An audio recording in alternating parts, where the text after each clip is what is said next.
2-3 years 2-3 வருஷமா நான் பார்த்துட்டு இருக்கேன். அன்பின் பாதை வந்து பயபக்தியோட இந்த சேவை பண்ணிட்டு இருக்காங்க. நல்லபடியா organising, they are doing very well.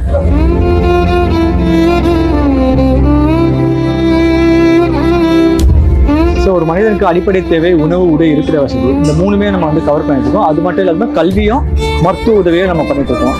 இப்போ உணவுன்ற சேவையை பொறுத்த வரைக்கும் நம்ம அன்பின் பாதை அன்னச்சத்திரம் பண்ணிட்டு இருக்கோம். யாருமே பசியா இருக்கக்கூடாது. நம்மளால முடிஞ்ச அளவுக்கு எல்லாருக்கும் சாப்பாடு கொடுக்கணும்.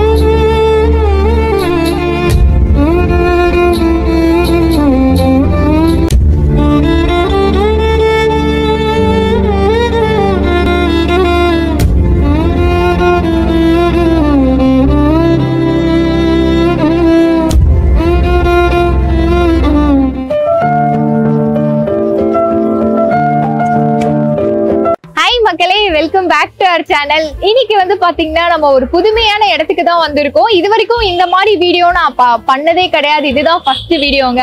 என்னன்னு பாத்தீங்கன்னா நம்ம ஏகப்பட்ட ஸ்ட்ரீட் ஃபுட்ஸ், ஹோட்டல்ஸ் எல்லா இடத்துலயுமே வீடியோ பண்ணிருக்கோம். அங்க எல்லாமே காசு இருந்தாதான் உணவு சாப்பிட முடியும். ஆனா இந்த இடத்துல நீங்க காசு இல்லாம உணவு கொடுக்கறதோட மட்டும் இல்லாம எல்லா தரத்தான மக்களும் இந்த இடத்துல வந்து பசியாட்டலாம் அப்படின்னு சொல்றாங்க. நம்ம ஃப்ரீ ஃபுட் கொடுக்கிற ஒரு இடத்துக்கு தாங்க வந்திருக்கோம். அந்த இடத்தோட பேர் என்னன்னு பாத்தீங்கன்னா அன்பின் பாதை அன்னசத்திரம். அதுக்கு கீழே ஒரு வாக்கியமா போட்டிருக்காங்க, பசியால் வாடும் யாவருக்கும் பசியார அப்படின்னு சொல்லி போட்டிருக்காங்க. சோ நீங்க பசியோட எல்லா தரத்து மக்களுமே இந்த இடத்துக்கு வந்து சாப்பிடலாம். 2 வேளை உணவு கொடுத்துட்டு இருக்காங்க. காலையில உணவு 8 மணிலேருந்து 10 மணி வரைக்கும், மதியானத்துல பாத்தீங்கன்னா 1 மணிலேருந்து 2 மணி வரைக்கும் கொடுக்குறாங்க. நான் வந்து ப்ராப்பரா யூடியூப் சேனல்ல வீடியோ போட்டு 1 வருஷம் ஆகுதுங்க. அப்போ இந்த 1 வருஷம் ஆயிடுச்சு. இதுக்கு உங்களாலதான் நான் இவ்வளவு தூரம் வந்த, மக்களால நீங்க தான் வந்து எனக்கு சப்போர்ட் பண்ணீங்க. சோ இவ்வளவு தூரம் வளர்ச்சி அடைஞ்சதுக்கு காரணமும் நீங்க தான். அதுக்கு மிகப்பெரிய நன்றியும் சொல்றேன். அதே மாதிரி இந்த நேரத்துல இன்னொரு விஷயம் சொல்றதுக்கு நான் விருப்பப்படுறேன். இப்போ வர வருமானத்துல இருந்து, இப்போ மாதம் எனக்கு யூடியூப்ல ஒரு வருமானம் வருது. அது 10% மக்களுக்காக ஒதுக்கி வச்சு ஒரு ஃப்ரீ ஃபுட்டா ஒரு நாள் கொடுக்கலாம் அப்படின்னு சொல்லிட்டு நான் யோசிச்சிருக்கேன். ஏன்னா எல்லா நாளும் என்னால பண்ண முடியாது.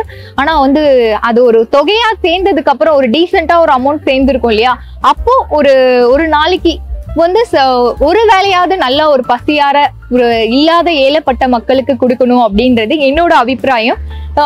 அதை தாண்டி எந்த இடத்துல பண்ணலாம், எப்படி எக்ஸிக்யூட் பண்றது எல்லாமே நீங்க கமெண்ட்ல சொல்லுங்க. இப்போ நான் பண்ண போறேன், எனக்கு ஒரு அமௌண்ட் சேர்ந்துருச்சு அப்படின்னா நான் போஸ்டாவோ ஒரு ஷார்ட்ஸாவோ போடுறேன். நீங்க வந்து எந்த இடத்துல பண்ணுங்க என்னன்றது உங்க சஜஷன், நீங்க சொல்றத நான் செய்வேன் கண்டிப்பா. அந்த மாதிரி ஒரு விஷயம். ஸோ எனக்கு தோணுன ஒரு விஷயம் தான், சடனா தோணுச்சு. இவங்க இவ்வளவு தூரம் வந்து பண்றாங்க அப்படின்னா அவங்களுக்கு ஒரு காரணம் இருக்கும். அதே மாதிரி எனக்கு ஒரு காரணம் இருக்கணும்ல, அது நீங்க தான். ஸோ வந்து இன்னிலேருந்து இதை எக்ஸிக்யூட் பண்ணலாம் நான் முடிவு பண்ணியிருக்கேன். ஸோ நீங்க சப்போர்ட் பண்ணுங்க. சப்போர்ட் பண்ண எல்லாருக்குமே நன்றி. சரி, முக்கியமான விஷயத்துக்கு வந்துடலாம். இந்த அறக்கட்டளை நடத்துறவரு எதனால இந்த விஷயம் ஆரம்பிச்சாரு, அவங்களுக்கு ஒரு விஷயம் இருக்குல்ல, எனக்கு இந்த இடத்துல ஒரு தாக்கம் ஏற்பட்ட மாதிரி அவருக்கு என்ன தாக்கம் ஏற்பட்டுச்சு, எவ்வளவு நாளா இதை பண்ணிட்டு இருக்காரு, யாரு இவருக்கு உதவியா இருக்காங்க, எல்லாமே நம்ம கேட்டு தெரிஞ்சுக்கலாம். அது கூடவே இவங்க ஒரு நாளும் ஒரு விஷயங்கள் சமைக்கிறாங்க. ஒரு நாள் சாம்பார், ஒரு நாள் காரக்குழம்பு, மீன் குழம்பு, சிக்கன் குழம்பு, இந்த மாதிரி ஒரு நாளைக்கு ஒரு குழம்பு கொடுக்குறேன். இன்னைக்கு என்ன பண்றாங்க அப்படின்றது சமையல் வீடியோவா நான் எடுக்கலாம் அப்படின்னு சொல்லிட்டு இந்த இடத்துக்கு சீக்கிரமாவே வந்துட்டு. சோ வீடியோக்குள்ள போய் பார்க்கலாமா?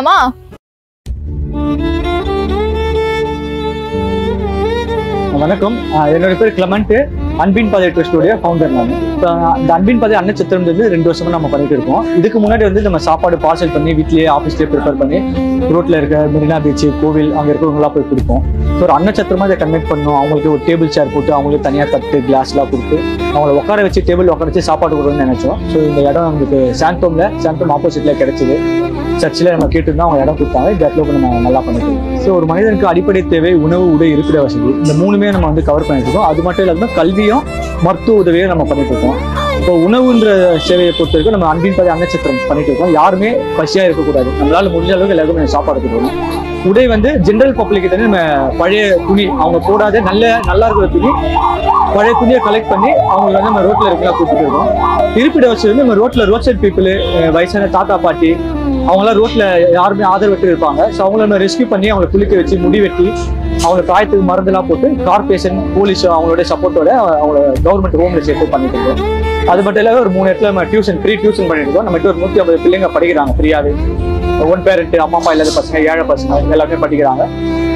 முடிஞ்ச அளவுக்கு பப்ளிக்கு நம்ம மெடிக்கல் சப்போர்ட் கேம்ப்பு, ஸோ அவங்களுக்கு மருத்துவ உதவிகள்லாம் பண்ணிட்டு இருக்கோம். ஸோ ஃபேமிலியில் ஆரம்பத்தில் எல்லாரும் ஃபேமிலியும் வரும்போது எனக்கு எதிர்ப்பு வந்தது. வீட்டு வேலை எதுவுமே செய்ய மாட்டோம், எல்லாமே சோசியல் சர்வீஸாக போயிட்டு இருக்கோம். அதுக்கப்புறம் நம்ம பண்ணுறதை பார்த்து அவங்களுக்கு ஒரு இன்ட்ரெஸ்ட் வந்து இப்போ ஃபேமிலியோட தான் இதை நம்ம ரன் பண்ணிட்டு இருக்கோம். அவங்க எல்லாருமே சப்போர்ட் பண்ணி அவங்களாம் சமைக்கிறதுக்கு, காய்கறி வெட்டுறதுக்கு, நம்ம ஏதாவது வெளில போயிட்டு நம்ம ஏதாவது மக்களுக்கு சர்வீஸ் பண்ணும்போது அவங்களும் கூட வந்து ஃபேமிலியை சேர்ந்து ஃபேமிலி அண்ட் ஃப்ரெண்ட்ஸ் எல்லாமே சேர்ந்து சப்போர்ட் பண்ணுவோம். நீங்க மேரிட் தானா ப்ரோ? உங்களுக்கு குழந்தைங்க இருக்கு? குழந்தை 2 குழந்தைங்க. அவங்க என்ன பண்றாங்க? பையன் ஒருத்தன் 3rd ஸ்டாண்டர்ட் படிக்கிறான். இப்போ சின்ன பாப்பா இப்போ 6 months ஆகுது. சோசியல் சர்வீஸ் வந்து வெளில பார்க்கும்போது ஒரு மாதிரி இருக்கும், ஆனால் நீங்கள் செய்ய ஆரம்பிச்சுன்னா அது உங்களுக்கு ரொம்ப பிடிச்சிடும். ஏன்னா ஏழையின் சிரிப்பில் இறைவனை காணும்னு சொல்லுவாங்க நம்ம பெரியவங்களா. ஸோ நம்ம ஒருத்தவங்க போய் சாப்பாடு கொடுக்குறோம், ஒருத்தவங்க ட்ரெஸ் இல்லாதவங்க நம்ம ட்ரெஸ்ஸு கொடுப்போம். அவங்க கிட்ட வர அந்த புன்னகை, அவங்க கிட்ட வர பிளெஸிங், அது வந்து நம்ம பெரிய ஒரு பூஸ்ட் பம்ப்ஸா இருக்கும், ஒரு பெரிய எனர்ஜி, ஒரு பெரிய ஒரு சப்போர்ட்டா இருக்கும், ரொம்ப பெரிய பிளெஸிங். அதெல்லாம் நான் அனுபவிச்சிருக்கேன். ஒரு விஷயத்தை நம்ம அனுபவிக்கும் போது அதுக்கான ஊந்துகோல் நிறைய இருக்கும். மற்ற இளைஞர்களுக்கு நம்ம என்ன சொல்றோம்னா, நீங்களும் வந்து செய்யுங்க, வாலண்டியரா வாங்க, வந்து செய்யும் போது அதுக்கான ஒரு எப்படி சொல்றது, நமக்கு தெரியும் அதோடைய வளர்ச்சி எப்படி இருக்கு, அதோடைய பிளெஸிங் எப்படி இருக்கு அப்படின்னு சொல்லிட்டு. ஸோ எங்களோட எங்கள் டீம்ல நாங்கள் ஒரு 10-15 பேர் நாங்கள் எங்கள் டீம்ல இருக்கோம். மரியான்னு சொல்லிட்டு எங்களுடைய செக்ரட்டரி இருக்காங்க, அவங்க எல்லாரும் இருக்கோம். அவங்களாம் எங்கள் ஆரம்பத்துல இருந்து அவங்களா இருக்கிறதுனால தான் நாங்களா சேர்ந்து பண்ணிட்டு இருக்கோம். உங்களுக்கு பெரிய சப்போர்ட்டா இருக்காங்க உங்க டீமே. ஆமா.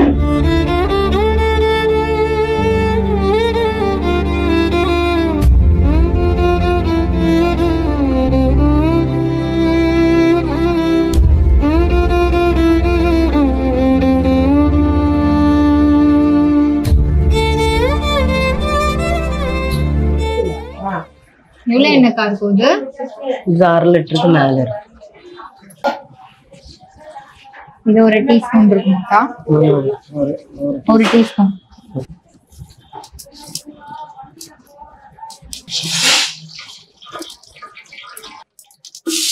நல்லா பொரிஞ்சதுக்கு அப்புறம் வெங்காயம் ஒரு 1/2 கிலோ இருக்குமாக்கா? பச்சை மிளகாய் ஒரு 10 பச்சை மிளகாய் போட்டுருக்கா? 10 பச்சை மிளகாய், அதுக்குள்ளேயே கொத்தமல்லி, கருவேப்பிலை போட்டுருக்கோம். நேரம் எடுத்துக்கும். ஒரு 10 நிமிஷம் விடலாம். கொஞ்சம் பொண்ணு வரலாம், நல்லா பொரிஞ்சா நல்லா குழம்பு கொஞ்சம்.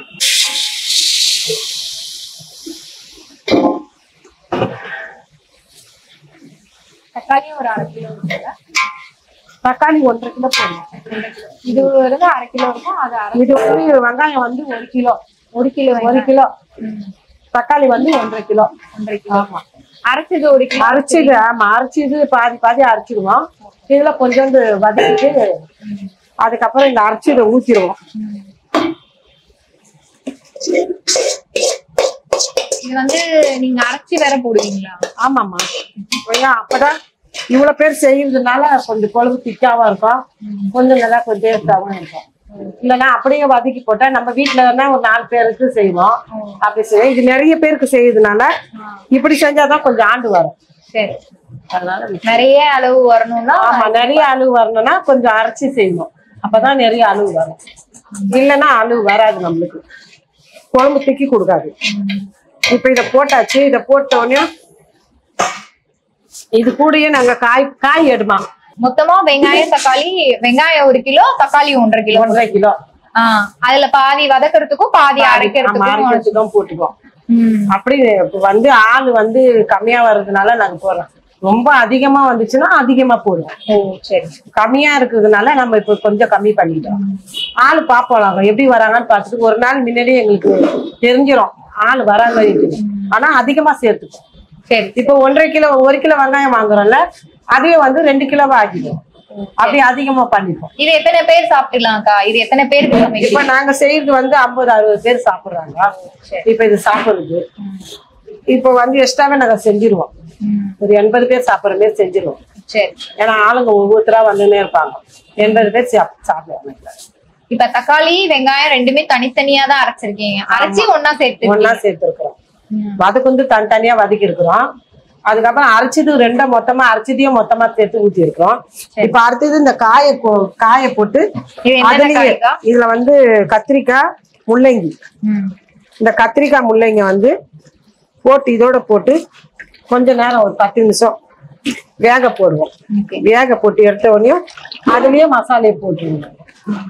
மசாலா போட்டு புளி தண்ணியெல்லாம் போட்டு ஊற்றி விட்டு நல்லா கொதிக்க விட்டு எறிடுவோம். சுண்டல் அவிச்சு வச்சுப்போம். கடலை இதோட கூட சேர்த்து போட்டுவோம். சரி, எல்லாமே இருக்கும், காயும் இருக்கும், சுண்டெல்லாம் போட்டுப்போம். சில நேரம் வெறும் காய் ஒண்டி போட்டு செய்வோம். ஒரு நேரம் கடலையும் கூட சேர்த்துப்போம். சரி, குழம்பு ஆண்டு வரணும்னா சேர்த்துப்போம். இப்ப இது சிம்மில் வச்சு விட்டுருவேன். 10 நிமிஷத்துல வெந்துப்படும். வெந்துட்டாலும் தூளெல்லாம் போட்டு திரும்பி எப்போதும் போல நல்லா வதக்கிட்டு புளி தண்ணியை கரைச்சி ஊற்றி நல்லா பிடிக்கும். இந்த இடத்துக்கு வந்து எவ்வளவு நாள் ஆகுது இங்க சமைக்க? இங்க வந்து நாங்க 1.5 வருஷம் ஆயிடுச்சு. 1.5 வருஷம். நீங்க தான் ஆரம்பத்துல இருந்தே சமைக்கிறீங்க? இல்ல, ஆரம்பத்துல ஆள் இருந்தாங்க. அவங்க போயிட்ட உடனே கிளமெண்ட் தெரிஞ்சவர் தான் கூப்பிட்டாங்க, வந்தோம். சரி, நீங்க என்ன ரொம்ப ஸ்பெஷலிஸ்ட் இந்த சமையல்ல? நீங்க ரொம்ப அப்படி இதுதான் பெருசுன்னு நான் என்ன செய்ய சொல்றாங்களோ நான் செஞ்சிருவேன். எல்லாமே செய்வீங்க? ஆமா, எது செய்ய சொல்றாங்களோ நான் செய்வேன்.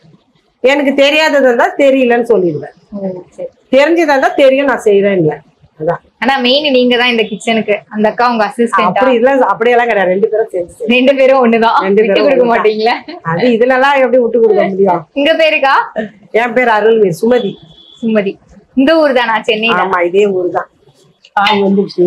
இப்ப அடுத்தது இந்த சுண்டலை கொட்டிடுறோம். மஞ்சத்தூள் தேவையான அளவுக்கு மஞ்சத்தூள் போட்டுக்கோம். தனியா தூள் ஒரு பாக்கெட். 100 கிராம் இருக்குமா? 100 கிராம். 100 கிராம். மிளகாத்தூள் வந்து இது ஒரு 1/4 கிலோ இருக்கு. அந்த மிளகாத்தூள் மொத்தமா.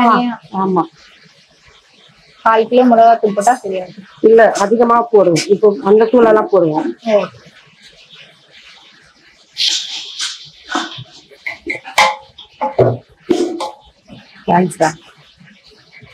அடி பிடிக்காம இருக்கலாம்னா சும்மா கொஞ்சம் தண்ணி ஊற்றலாம். அடி பிடிக்காம இருக்கும். இது வந்து காரத்தூள், பெரும் மிளகாத்தூள், பெரிய மிளகாத்தூள். இது ஒரு 100 போடுவீங்களா? 100, 150 அப்படி போட்டுருவோம். தேவையான அளவுக்கு. இதை பாக்கெட் அளவுக்கு பெரிய பாக்கெட் வாங்குறதுனால நம்மளுக்கு தேவையானது நம்ம போட்டுக்கலாம். இது பெரியவங்க தானே சாப்பிடுறாங்க, கொஞ்சம் காரம் சாரமா கேட்பாங்க. போதுமானது.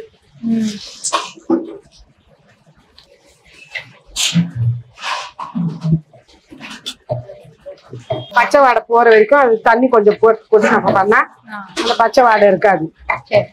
அதுக்கப்புறம் அது போயிட்ட பிறகு நம்ம புளி தண்ணி ஊற்றிக்கலாம். இப்ப புளி தண்ணி நான் ஊத்த போறேன். இது எவ்வளவுக்கு அரைச்சிங்க புளி? இது 1/2 கிலோ புளி. கொதிச்சுன்னா எது கம்மியா இருக்குதோ பார்த்துட்டு நாங்க திரும்பி மறுபடியும் போட்டுக்கோம்.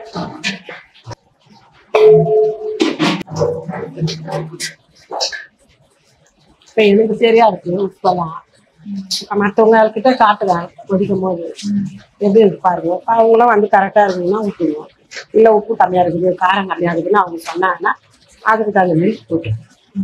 ஏன்னா இது 4 பேர் பார்த்தாதான் கரெக்டா இருக்கும்னு நம்ம வந்து பார்க்க கூடாது.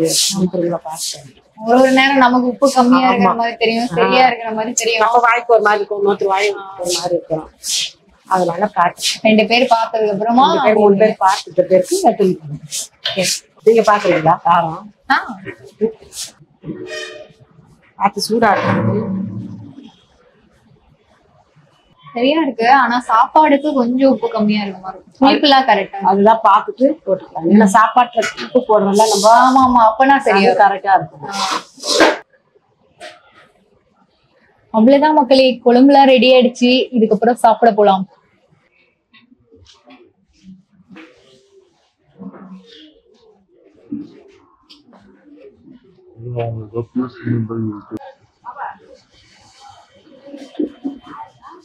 பாஸ்ட் 2-3 இயர்ஸ் 2-3 வருஷமா நான் பார்த்துட்டு இருக்கேன். அன்பின் பாதை வந்து பயம்பக்தியோட இந்த சேவை பண்ணிட்டு இருக்காங்க. நல்லபடியா organising, they are doing very well, no doubt about it. அதே மாதிரி மார்னிங் டிஃபன், பிரேக்ஃபாஸ்ட், லஞ்ச் கொடுக்குறாங்க. Organising very well and no complaint about anything. Food is very good quality. Sometimes special food, veg, non-veg எல்லாம் கிடைக்குது. So நிறைய இடத்துல அது போட மாட்டாங்க. they are giving all this. Sometimes good sponsors also they coming. They are maintaining மனசாட்சி பிரகாரமா எல்லாருக்கும் கரெக்டாக நடக்கிறாங்க. they are giving the food deserving. எத்தனை தடவை வந்து கேட்டாலும் கொடுக்குறாங்க, அது நோ டவுட் about it. அதுக்கப்புறம் quality is very good. I am really happy that I am also lost many lakhs. They also know about me. So நான் எனக்கு அந்த சம்பள காசு இல்லைன்னா நான் வந்து சாப்பிட்டு போட்டேன். Raghavendra, I am a property consultant. I was a purchase manager meeting tool. I am right under Mr. Rangarajan Kumar Mangalam and DK was எனக்கு வந்து கொடுத்தாங்க, கீழே எடுத்து கொடுத்தேன். நல்லபடியாக அது வரும், இன்னும் வளரும். கண்டிப்பா 3 வரையும் போட ஆரம்பிச்சுக்கலாம். Okay bye, thanks. என் குடும்பம் ரொம்ப கஷ்டப்பட்டு இருக்கிற குடும்பம். நான் மட்டும் இல்லாமல் இந்த சாப்பாடு வேலை போய் எங்களுடைய மனைவி, என்னுடைய குழந்தை, நானும் எல்லாருமே இந்த இதை சாப்பிட்டு இந்த இது நடத்துகிறோம். இதற்கும் நன்றி சொல்கிறேன். இந்த சாப்பாடு மட்டும் போடாத அவங்களுக்கு முதியவர்களுக்காக பல உதவிகளை செய்து வராங்க. அதே மாதிரி பிள்ளை படிப்புகளுக்காக பாடமும் நடத்திட்டு வராங்க. அது வந்து இது ஒரு அன்பின் பாதை உலகன்னு கூட சொல்லிக்கலாம். இதை அவங்களுக்கும் இந்த இது நடத்துவர்களுக்கும் இதை சாப்பாடு போடுறவர்களுக்கும் என் மூலமாக ரொம்ப நன்றியை தெரிவித்துக் கொள்கிறேன்.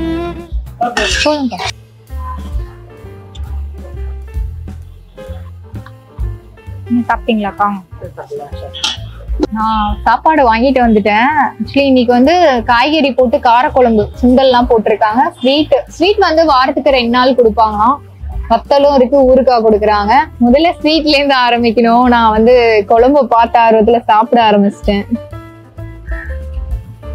ரிவ்யூ கிடையாது, இருந்தாலும் டேஸ்ட் நல்லா இருக்கு. ரைஸ் பக்கம் போயிடலாம். குழம்பு தாராளமா ஊத்திட்டு வந்துட்டேன். வத்தல் வச்சு கொஞ்சோண்டு கடலை, கத்திரிக்காய். நிஜமாவே நல்லா இருக்குங்க. குவாலிட்டி வைஸ் நல்லா கொடுக்குறாங்க சாப்பாடு. அந்த ரைஸ் ஆகட்டும், குழம்பு எல்லாமே நல்லா இருக்கு.